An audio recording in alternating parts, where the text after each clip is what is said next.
सुहणी पंहिंजे सिंध लिखां जड़ियम तह सां जिंद लिखां साम्हूं जिन जा सूर लिखां या माहे गिर मजबूर लिखां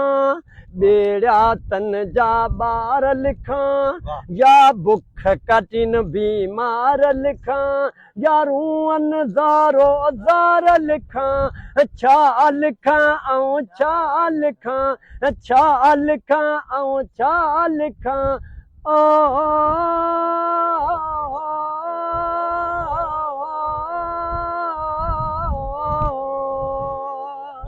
बरसातन जूं बायूं लाड़ में तूफानन जूं तबायूं लाड़ में बोड बि लाड़ में सोक बि लाड़ में हे हथ जा मढ़ियल आज़ार लिखां छा लिखी ऐं छा लिखां छा लिखी ऐं छा लिखां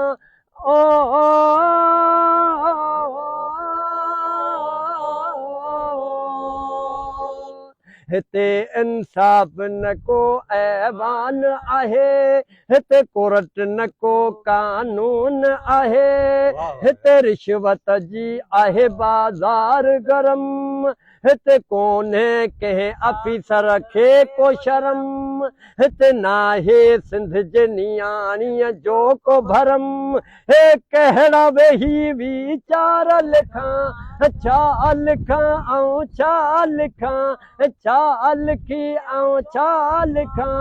सुहणी पंहिंजी सिंध लिखां जड़ियम तंहिं सां जिंद लिखां हिते मिलन जो गंदो पाणी आ हिते उञायल मज़लूम माहेगीर न्याणी आ हिते मारोड़न जा मरी माल वया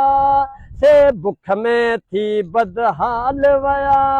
हिन खां मथे छा आज़ार लिखां छा लिखी ऐं छा लिखां छा लिखी ऐं छा लिखां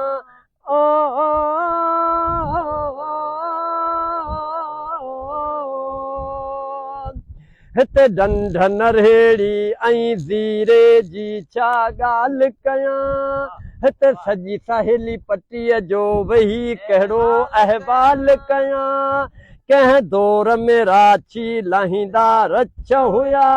हिते माझी झलींदा मछ हुया हिते कुरड़ी मुराखी थेरी डंभरी ॾाही